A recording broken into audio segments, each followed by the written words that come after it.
Welcome to our group presentation for Taxation PAT3033, Semester 1, 2025-2026.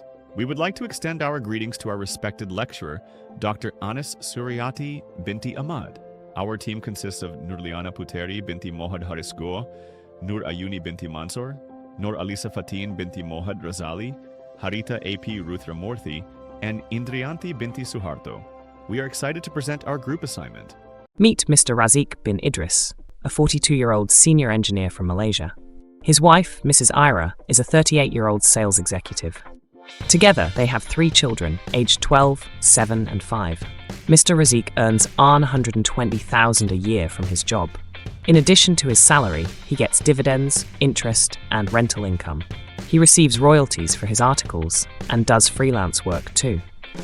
His total income has various tax implications under Malaysian law.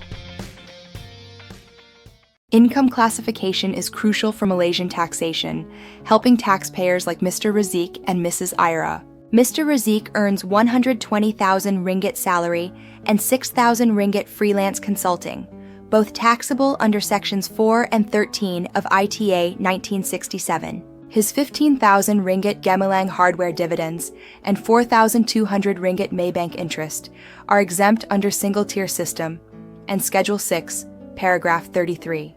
Razik's 18,000 ringgit Petaling Jaya rental and 7,200 ringgit royalties are taxable under Section 4. His 5,000 ringgit company car benefit in kind and 5,000 ringgit health insurance perquisite are taxable. Mrs. Era's 71,000 ringgit salary and bonus, plus 4,000 ringgit part-time insurance sales, are taxable. Ira's 3,500 ringgit Nestle dividends and 3,800 ringgit Hong Leong interest are exempt. Her 12,000 ringgit kiosk rental is taxable, and 3,000 ringgit travel allowance perquisite is taxable. Understanding these classifications ensures accurate tax reporting for Malaysian taxpayers.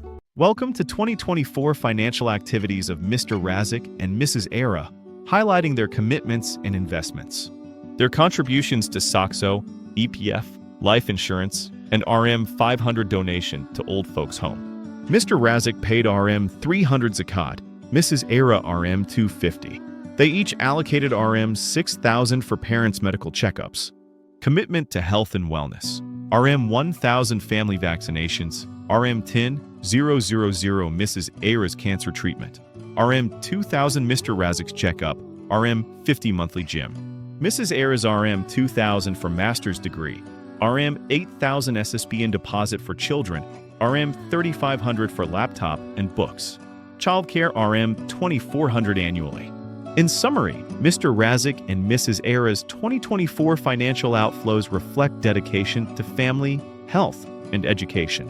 The analysis of the tax computations for Mr. Razik and Mrs. Era vividly illustrates the power of tax reliefs and rebates in reducing the tax burden, particularly between separate and joint assessment methods.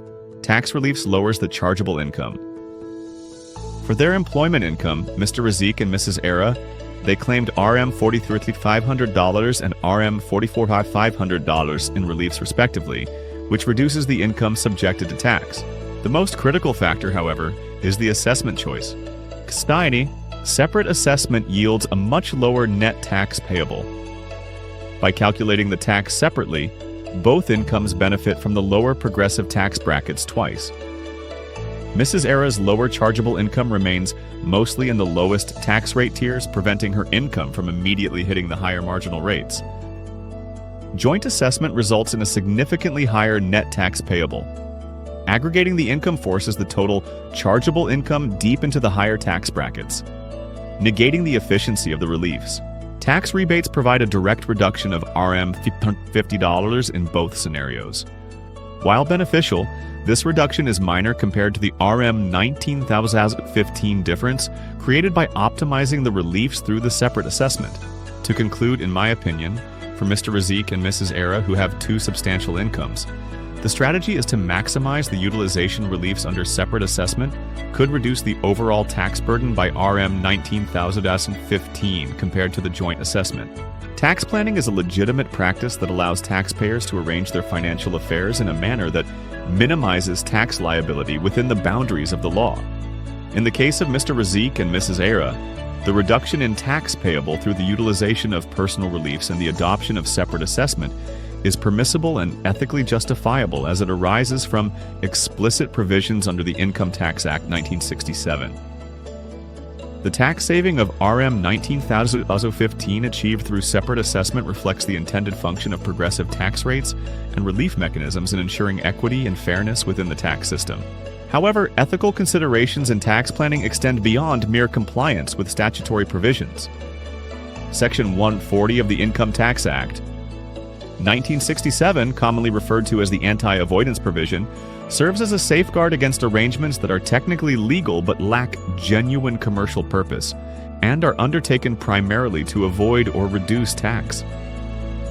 This provision empowers the Director General of Inland Revenue to disregard, recharacterize, or vary transactions that are considered artificial, fictitious, or contrived.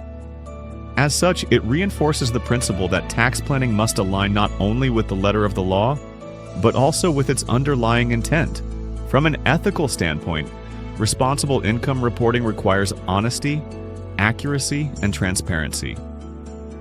Taxpayers must ensure that all income is fully disclosed and that reliefs claimed correspond to actual expenditure incurred, supported by proper documentation.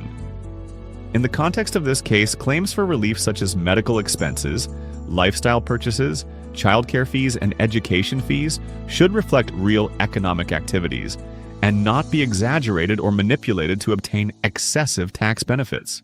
Failure to adhere to these principles may expose taxpayers to additional assessments, penalties, and reputational risk. Furthermore, the choice of assessment method should be exercised with ethical awareness.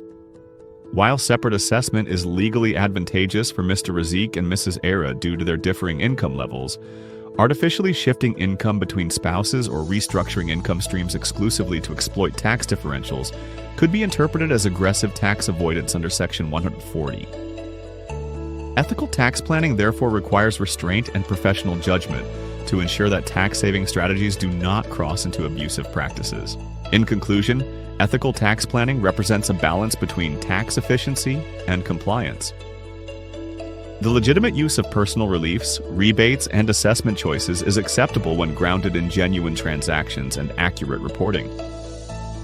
Section 140 plays a critical role in maintaining this balance by discouraging arrangements that undermine the integrity of the tax system. Accordingly, taxpayers should pursue tax planning strategies that are transparent, defensible, and consistent with both legal requirements and ethical responsibility. This concludes our presentation for the Taxation Group assignment. We would like to thank our lecturer, Dr. Anas Suryati Binti Ahmad, for the opportunity to present our work. We hope you found our analysis insightful. Thank you.